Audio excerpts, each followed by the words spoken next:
That's about it. He can run straight, run jet sweeps, and just run straight. He can't do too much else, so that's about it. Feel like you put your hands on him, he's only 100-some pounds. So if you put hands on him, you'll stop the speed. So basically, get hands on him. That was Bengals defensive back is it Cam or Cameron Taylor-Britt?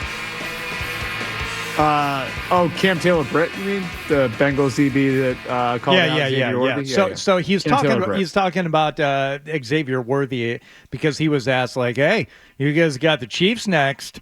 You know, how are you going to Xavier Worthy? He's something else. How do you stop him?" And he said, "He just runs straight. He's fast, but he runs straight. And he only weighs about 100 pounds.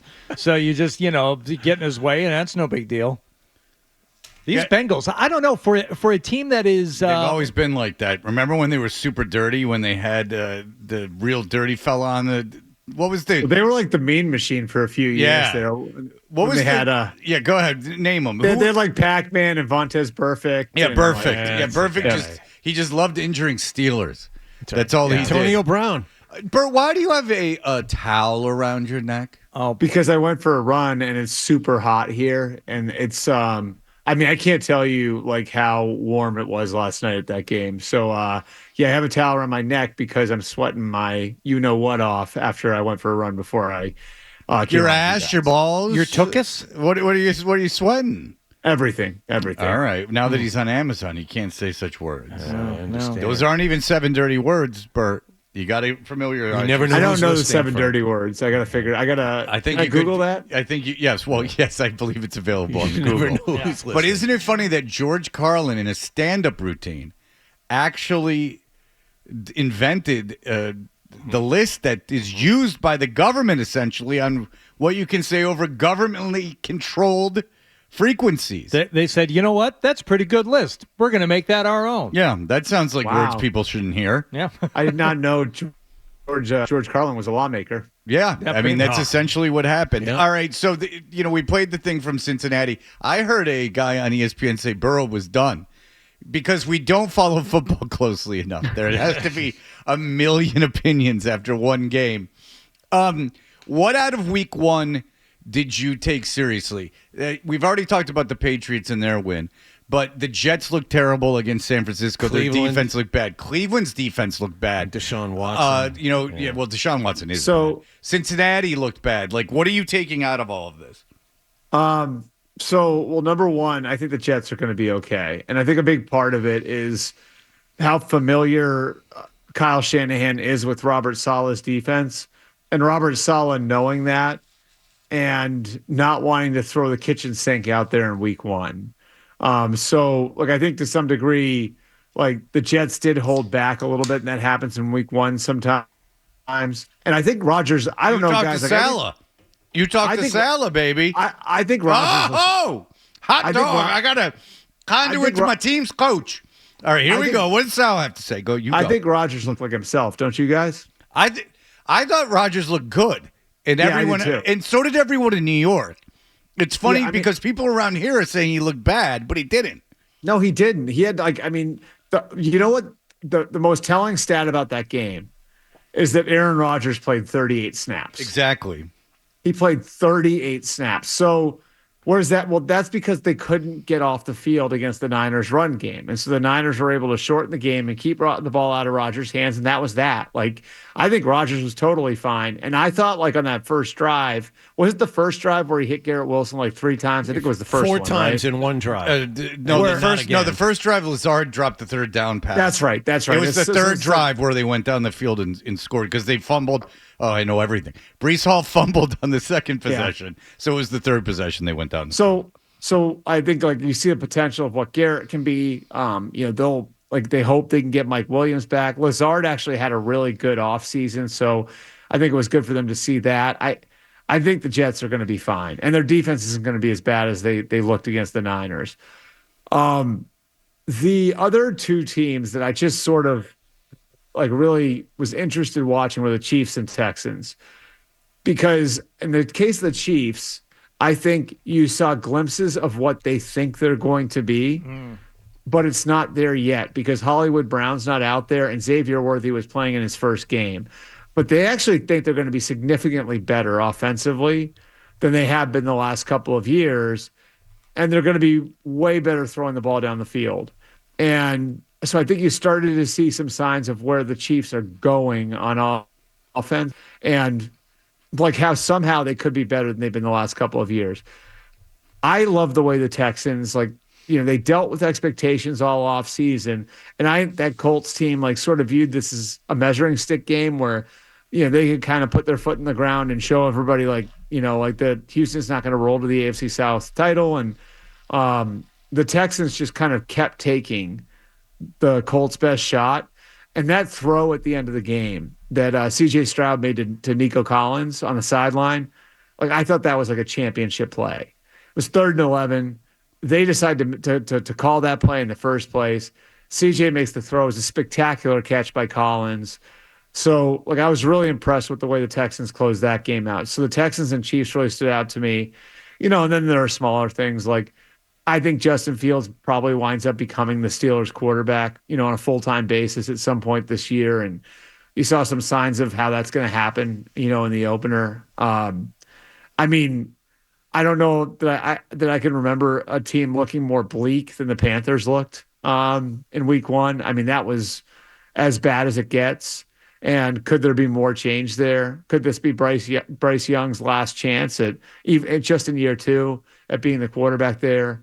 Obviously, the Giants looked really bad, so you don't want to make sweeping conclusions, but those are some of the things that stuck out. I wanted to get back to Cleveland. Deshaun Watson, apparently the latest woman to civilly sue him, is going to meet with the NFL in the next couple of weeks. He looked awful last weekend, and can Cleveland get out from under that contract if this civil suit bears fruit? So 2 things on that, Wallach. And I think, so for them to get out of it, it would have to be, this incident would have to be something that he did not disclose to the team or the league, right? So, he would have to be suspended for something that was not disclosed to the team or the league. And I don't think anything's going to happen right away. And really, there are 2 reasons for that. Number 1 is the whole civil versus criminal thing, right? So, what the league has been really sensitive to is in these civil cases is creating any sort of incentive for people to go out and blackmail players, right? And so I don't think it's hard for me to envision where the league would all of a sudden go and say, okay, we're going to act in a civil case because of what that would do to all players. It would be a tough look for the union too. So there aren't criminal charges right now.